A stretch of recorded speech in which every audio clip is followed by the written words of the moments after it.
अस्सलाम वालेकुम। हम लोगों ने काफ़ी बात की है, थ्योरी पे काफ़ी बात की है, सारी चीज़ें अभी हम सिर्फ बातों में हम सब कुछ डिस्कस कर रहे थे। अभी हम ये सब चीज़ें प्रैक्टिकली डिस्कस करेंगे। तो इस वीडियो में हम लोग बात करेंगे हीलियम 10 के ऊपर। हीलियम 10 पे हम बात करेंगे कि हीलियम 10 क्या है, और हीलियम 10 बेसिकली आप लोगों को मैं आइडिया तो ऑलरेडी दे चुका हूँ कि इसमें आप कंपेटिटर का एनालिसिस भी कर लेते हैं, इसमें आप कीवर्ड रिसर्च भी कर लेते हैं, इसमें आप कीवर्ड्स को ये भी देख लेते हैं कि कौन सा कीवर्ड्स मेरा किस नंबर पे रैंक है। ये सारी चीज़ें ओवरऑल इसके अंदर डिस्कस होती हैं। इसमें एक्सरे रिपोर्ट होती है, इसमें मैग्नेट होता है, सेरिब्रो होता है। ये सारी चीज़ें हम डिस्कस करेंगे। अभी मैं आपको प्रैक्टिकली ये काम करके दिखाऊंगा।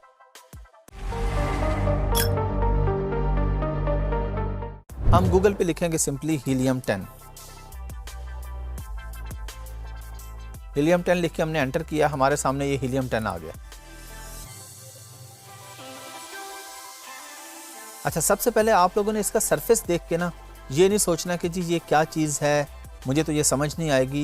ये बड़ी आसानी से आपको समझ आ जाएगा, और हम सिर्फ वो चीज़ें देखेंगे, वो चीज़ें समझेंगे जो हमारे से रेलिवेंट है। हमारे से रेलिवेंट सबसे पहले ये प्रोडक्ट रिसर्च का बार आपके सामने आ रहा है। इसमें ब्लैक बॉक्स है। एक आपने ब्लैक बॉक्स याद कर लेना कि जो आपसे रेलिवेंट है। ब्लैक बॉक्स के बाद एक एक्सरे रिपोर्ट है, वो अभी मैं आपको करके दिखाऊंगा उसका भी। और फिर ये कीवर्ड रिसर्च का बार नीचे आ रहा है। इसमें सेरिब्रो और मैग्नेट, ये दो चीज़ें हमारे पास है। तो सेरिब्रो, मैग्नेट, ब्लैक बॉक्स और एक्सरे रिपोर्ट, ये चार चीज़ें हमारे काम की हैं। इसके अलावा आपको जो कुछ इसमें नज़र आ रहा है आप उसको बिल्कुल इग्नोर कर दें। ये नीचे बहुत सारे बार्स आ रहे हैं, आप इग्नोर कर दें, ये आपके काम के नहीं हैं। आप लोगों ने हमेशा जब भी काम करना है अपने काम पे फोकस करना है, और मल्टीपल चीज़ों में कभी घबराना नहीं है। आपको कोई कहे जी आप फलां वाला टैब यूज़ करके देखिएगा, आपसे रेलिवेंट नहीं है। अगर रेलिवेंट होता तो मैं आपको बता देता। तो आप लोगों ने टू दी पॉइंट काम करना है, टू दी पॉइंट काम सीखना है, तभी आपको बेनिफिट होगा। अगर आप एक्स्ट्रा चीज़ों में पड़ जाएंगे, ये नीचे आके देख लें, अगर आप इन सब चीज़ों को ढूंढने लग जाएंगे, आप इतने कंफ्यूज हो जाएंगे कि आपको समझ नहीं आएगी आपने क्या करना है, और ये रेलिवेंट आपसे है नहीं।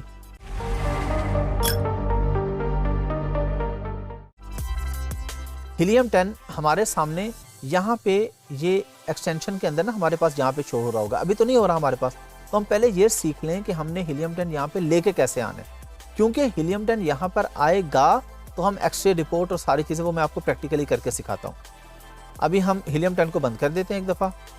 हम वापस आके गूगल पे, और यहाँ पे हमने लिखा Chrome extension,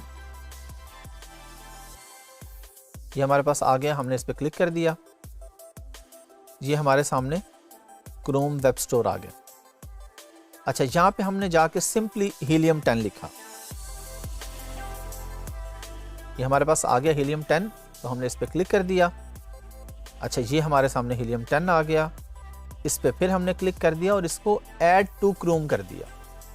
add to Chrome किया और ऐड एक्सटेंशन पे क्लिक कर दिया।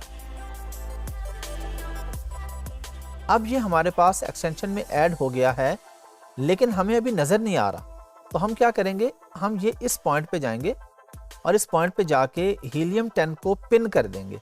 अभी आपने देखना है पिन करने के बाद क्या होगा, ये आपने देखना है गौर से। ये जैसे ही मैंने पिन किया तो ये यहाँ पे मेरे पास ये छोटा सा बार हीलियम 10 का शो हो गया। हीलियम 10 का लोगो आप लोगों ने याद कर लेना। आपको पता हो ये इतनी सारी यहाँ पे चीज़ें, इनमें हीलियम 10 कौन सा है आपको पता होना चाहिए। ये 3 डार्क ब्लू और 3 लाइट ब्लू, ये जो 6 ये बॉक्सेस तरह के आ रहे हैं, ये लोगो है हीलियम 10 का। तो अब आपको पता चल गया कि ये हीलियम 10 है। अच्छा, हीलियम 10 में हम सबसे पहले जाते हैं एक्सरे रिपोर्ट के ऊपर। एक्सरे रिपोर्ट क्या होती है, उसके लिए हम जाएंगे सबसे पहले अमेज़ॉन। देखिए, मैंने अभी AME लिखा तो मुझे गूगल ने खुद ही आइडिया दे दिया, amazon.co.uk। चलें जी, मैंने इस पर क्लिक कर दिया। अच्छा, अब इस पे मैं एक प्रोडक्ट लिखता हूँ, मैं इस पे लिखता हूँ पिलो। ये हमारे सामने अमेज़ॉन आ रहा है ना। अच्छा, एक आपने अमेज़ॉन जब आपने खोलना है, ये अमेज़ॉन का बायर अकाउंट है, सेलर अकाउंट की हम अभी बात नहीं कर रहे। वो जब हम ID क्रिएशन में जाएंगे, जब हम लिस्टिंग क्रिएशन उन कामों में जाएंगे, तब हम सीखेंगे कि सेलर सेंट्रल कैसा होता है। जो अमेज़ॉन पे बंदा बेच रहा है उसका अकाउंट और होता है, जो खरीद रहा है उसका अकाउंट और होता है। ये खरीदने वाले का अकाउंट है। इस पे सबसे पहला काम आपने जाके ये करना है, डिलीवर टू। यहाँ पे अगर पाकिस्तान आ रहा हो, मेरे पास तो ऑलरेडी ये लंदन का एड्रेस आ रहा है, लेकिन यहाँ पे आप जब खोलेंगे आपके सामने यहाँ पे पाकिस्तान आ रहा होगा, क्योंकि अमेज़ॉन के पास आपकी लोकेशन जा रही है।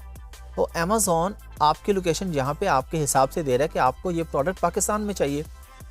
मसला ये है कि अगर आपको पाकिस्तान में प्रोडक्ट चाहिए तो बहुत सारे सेलर ऐसे हैं जो पाकिस्तान में बेचना ही नहीं चाहते। वो कहते हैं जी क्योंकि ये हमने यूके खोला ना, अमेज़ॉन यूके खोला हुआ है, ये अमेज़ॉन यूके से आपने बाय करना है। तो बहुत से सेलर्स ने पाकिस्तान या और कंट्रीज़ बहुत सारे लिस्टिंग में ऑफ किए होते हैं कि हम ये प्रोडक्ट एशिया में या पाकिस्तान में डिलीवर नहीं करेंगे। वो कहते हैं जी सिर्फ यूके में डिलीवर करेंगे या यूरोप में करेंगे। उसकी रीज़न क्या? उसकी एक रीज़न तो ये है, इसलिए डिलीवर नहीं करेंगे कि अगर कोई बंदा रिटर्न करना चाहे तो रिटर्न की कॉस्ट इतनी ज़्यादा आती है कि प्रोडक्ट की कॉस्ट से ज़्यादा उसके शिपिंग चार्जेस होते हैं जब एक प्रोडक्ट यूके से पाकिस्तान आती है और वापस जाती है। और ये बायर का राइट है कि वो प्रोडक्ट ना लेना चाहे, वो कहे जी मुझे नहीं चाहिए, आप वापस रख लें अपनी प्रोडक्ट। तो इसलिए लोग क्या करते हैं, सेलर्स पाकिस्तान को, इंडिया को, बांग्लादेश को, श्रीलंका को या जिस कंट्री में उन्हें लगता है कि जाके वापस आने की कॉस्ट ज़्यादा आएगी, वो वहाँ पे बेचते ही नहीं। तो ये एक फॉर्मेलिटी है। यहाँ पे आपने यूके का कोई भी पोस्ट कोड लिख देना और ये पोस्ट कोड आपने गूगल से ले लेना। कोई भी पोस्ट कोड, मैं अगर भी कोई पोस्ट कोड टाइप करने लगा हूँ, फर्ज करें मैं ये टाइप करता हूँ LS12 5QJ, ये करके मैंने अप्लाई कर दिया। अब ये डिलीवर टू लीड्स लिखा आ गया। अब मेरे पास, क्योंकि हम प्रोडक्ट रिसर्च करेंगे हीलियम 10 से, जब हम रिसर्चिंग पे जाएंगे, अगर हम यहाँ पे पाकिस्तान लिखा आ रहा होगा तो हमारे सामने हो सकता है 50 प्रोडक्ट शो हों, लेकिन जब हम यहाँ पे यूके का कोई पोस्ट कोड डालेंगे तो फिर हमारे पास 5000 प्रोडक्ट शो होंगी। और हमारा काम ही रिसर्च करना है, तो रिसर्च में हमें ज़्यादा से ज़्यादा ऑप्शंस चाहिए। तो हमने डिलीवर टू कर दिया, ये हमारे पास आ गया। अब हमने यहाँ पे लिख दिया जी पिलो, लिख देते हैं जी हम।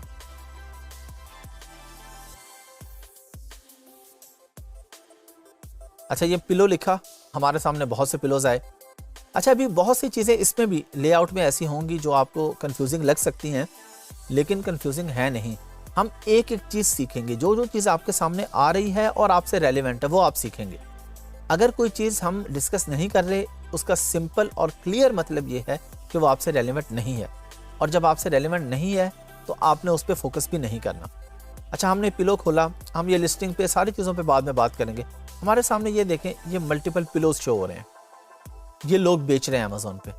अच्छा, हमने क्या करना है, हमने जो एक्सरे रिपोर्ट की मैंने आपसे बात की थी, हम ये गए हीलियम 10 पे, यहाँ पे हमने क्लिक किया और ये हमारे सामने एक्सरे आ गया, ये एक्सरे लिखा आ रहा है। इस एक्सरे पे आपने फिर से क्लिक कर दिया। अब वो हमारे सामने अभी डाटा फैच कर रहा है, ये कुछ सेकंड्स लेगा, डाटा फैच करके हमें दिखाएगा, फिर मैं आपको डिटेल में बताऊंगा कि ये है क्या बेसिकली। ये थोड़ा सा टाइम टेकिंग होता है। चलें जी, ये हमारे सामने आ गया। अच्छा जी, हमें ये क्या बता रहा है, ये हमें बता रहा है हीलियम 10 कि पिलो का सर्च वॉल्यूम ये है 31,580, 31,580, ये इसका सर्च वॉल्यूम है एक महीने का। नीचे इसका आ रहा है टोटल रेवेन्यू। टोटल रेवेन्यू कितना है? 1.2 million pounds, 12,81,642 pounds. Average revenue, average revenue का मतलब है कि जितने लोग पिलो बेच रहे हैं उनमें हर सेलर का एवरेज ये रेवेन्यू है। एवरेज इतनी वो महीने की सेल करता है। रेवेन्यू का मतलब होता है सेल करना। टोटल रेवेन्यू पिलो पे इतना आता है, टोटल इतनी सेल होती है, एवरेज इतना होता है। एवरेज प्राइस है 30 पाउंड्स, यानी किसी ने 25 लगाई होगी, किसी ने 40 लगाई होगी, किसी ने 42, किसी ने 50, किसी ने 20, लेकिन एवरेज प्राइस हमारे पास आ जाती है 30 पाउंड्स। एवरेज BSR, BSR होता है best seller rank. Best seller rank ये आपको अमेज़ॉन देता है आपकी सेल वेलोसिटी के हिसाब से, कि आपकी कितनी सेल हो रही है। ये BSR डेली बेसिस पे चेंज होता रहता है। अगर आपने अच्छे ऑर्डर्स लिए हैं किसी दिन तो BSR आपका अच्छा हो जाता है।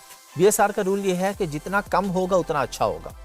यानी अगर आपके किसी लिस्टिंग का BSR है 9,198, तो अगर आप इसका BSR किसी दिन हो जाता है 5,000 तो बहुत ही ज़बरदस्त हो जाएगा। अगले दिन 4,000 हो जाता है तो और अच्छा हो जाएगा। अगर ये 9,000 से ऊपर 11,000 या 12,000 पे चला जाता है तो वो हम उसको अच्छा BSR काउंट नहीं करेंगे। हम कहेंगे BSR हमारा डाउन हो रहा है। BSR डाउन होने का मतलब होता है कि नंबर्स में BSR ऊपर जा रहा होगा लेकिन बेसिकली वो डाउन हो रहा है। और BSR अच्छा तब हो रहा है जब दिखने में वो कम हो रहा है। 1000 BS आ रहा है तो बहुत अच्छा है। एवरेज रिव्यूज़ हमें हीलियम 10 ने बता दिया जी, इस प्रोडक्ट पे 3419 रिव्यूज़ हैं एवरेज। अच्छा, ये अब हमारे सामने नीचे सारे लोग जो पिलोस बेच रहे हैं वो हमारे सामने आ रहे हैं यहाँ पे, ठीक है, ये हमारे सामने आ रहे हैं। हम इस पे 1-2 को देखेंगे और आपको ये बात समझ आ जाएगी। अच्छा, ये SP लिखा आ रहा है कुछ पे, ये 4 पे लिखा हुआ है। ये SP तो पाकिस्तान वाले SP नहीं है, इस SP का मतलब है स्पॉन्सर्ड प्रोडक्ट। स्पॉन्सर्ड प्रोडक्ट ये आ रही है कि इन लोगों ने पैसे लगा के, जो मैं आपको ऑलरेडी बता भी चुका हूँ और मज़ीद प्रैक्टिकली बताऊँगा भी आपको मैं PPC की वीडियोज़ में, जो एडवर्टीजमेंट हम करते हैं फेसबुक पे, उस पर जो हम पैसे लगाते हैं, ये वो लोग हैं जिन्होंने पैसे लगाए हुए हैं कि मेरी प्रोडक्ट ऊपर शो होनी चाहिए। अब आपकी प्रोडक्ट ऊपर शो होगी तो आप ज़्यादा पैसे लगाएं, तो इसलिए बता रहे हैं ये स्पॉन्सर प्रोडक्ट है। इसके नीचे ऑर्गेनिक है। अच्छा, इसके आगे आगे एसिन होता है। इस सिंपल वर्ड्स में मैं आपको बताता हूँ। एसिन हम कहते हैं, अगर इसको हम यहाँ पे कहें तो ये अमेज़ॉन सेलर आइडेंटिफिकेशन नंबर है, लेकिन हम इसको सिंपल अल्फाज में कहते हैं ये ID कार्ड नंबर होता है। ये किसी भी प्रोडक्ट का ID कार्ड नंबर होता है और ये आपको उस सूरत में चाहिए होता है जब आप कोई रिसर्च करते हैं या जब आप अमेज़ॉन के साथ कोई केस खोलते हैं। केसेस पे हम बात करेंगे। केस खोलने से मुराद ये है कि अचानक आप देखते हैं किसी दिन आपकी तस्वीरें गायब हो जाती हैं, तो आप अमेज़ॉन के साथ केस ओपन करते हैं। ये एसिन नंबर देके जी, ये मेरा एसिन नंबर है। एसिन से अमेज़ॉन के रिकॉर्ड में पूरी प्रोडक्ट आपकी आ जाएगी कि जी ये मेरी प्रोडक्ट है और इस पर ये मसला आ गया, मसला हल कर दें। मसले के हल के लिए जो आप कम्युनिकेशन के लिए वर्डिंग यूज़ करते हैं वो आप ये एसिन नंबर उठाते हैं। अच्छा, आगे ब्रांड का नाम आ गया, ये आगे उसकी प्राइस आ गई, आगे उसकी सेल्स आ गई कि उसके कितने यूनिट सेल होते हैं। ये सेल्स का ग्राफ है। ग्राफ पे हम प्रॉपर गूगल ट्रेंडिंग में ग्राफ में आपको करके दिखाऊंगा, उस पर हम बात करेंगे। रेवेन्यू, वो कह रहे हैं जी इस बंदे का रेवेन्यू है 10,910 पाउंड्स। BSR इसका 281 है, यानी 281 का मतलब है कि बहुत ज़बरदस्त इसका BSR है। FBA फीस इसकी इसलिए नहीं आ रही कि ये FBM प्रोडक्ट होगी, फुलफिल बाय मर्चेंट। ये बंदा खुद भेज रहा है, अपने घर से अपने वेयर हाउस से भेज रहा है, इसने अमेज़ॉन के वेयर हाउस पे नहीं रखी हुई। FBA और FBM हम ऑलरेडी डिस्कस कर चुके हैं। इन शॉर्ट आपको बता देता हूँ, फुलफिल बाय मर्चेंट वो है जो आप अपने घर से या अपने वेयर हाउस से भेजते हैं। FBA फुलफिल बाय अमेज़ॉन वो है कि आपका स्टॉक अमेज़ॉन के वेयर हाउस पे पड़ा हुआ, तो जब अमेज़ॉन के वेयर हाउस में पड़ा है तो अमेज़ॉन उसकी फ़ी चार्ज करता है आपको, जिस तरह नीचे ये लोगों की आप देखने आ रहे हैं। अच्छा, ये जो आपके सामने एक्टिव सेलर्स आ रहा है, इसका मतलब है कि इस लिस्टिंग पे 2 लोग बेच रहे हैं। ऐसा होता है कि एक ही लिस्टिंग पे मल्टीपल लोग भी बेच रहे होते हैं। अमेज़ॉन पे टाइम बारियां लगा देता है जी, रात को 2 घंटे इस सेलर से ले लो, दिन को 2 घंटे इससे ले लो। ये हम सारी चीज़ें सीखेंगे। बाय बॉक्स की पूरी एक साइंस है, ये हम बाय बॉक्स की वीडियो में सीखेंगे, तो इसलिए आप लोगों ने इसमें किसी भी चीज़ में परेशान नहीं होना। जैसा कि हमने इस वीडियो में सीखा है, हमने हीलियम 10 का एक्सरे देखा है कि एक्सरे रिपोर्ट हम किस तरह से लेके आते हैं। तो आप लोगों ने अच्छा, एक तो टूल्स के बारे में आप लोगों ने ये नहीं सोचना कि ये समझ नहीं आ रहे, और उसके लेआउट पे स्पेशली लेआउट चेंज होता रहता है। हो सकता है जब आप ये वीडियो देख रहे हो, आप हो सकता है देर के बाद ये वीडियो देखें तो आपको लगे कि ये तो इसमें मसला आ गया जी, हमें वीडियो में और दिखाया गया था, अभी और है। ये छोटी छोटी चीज़ें, बिल्कुल बेसिक चीज़ें हैं। आपके माइंड में पॉइंट होने चाहिए कि हीलियम की एक्सरे रिपोर्ट देखनी है। हो सकता है कल को एक्सरे रिपोर्ट अभी टॉप पे आ रहा है तो फिर कहीं नीचे एक्सरे का बटन आ जाए, लेकिन चीज़ें प्रैक्टिकली ऐसे ही रहती हैं। थोड़ा सा लेआउट चेंज होता रहता है, तो उसमें कोई घबराने की बात नहीं है।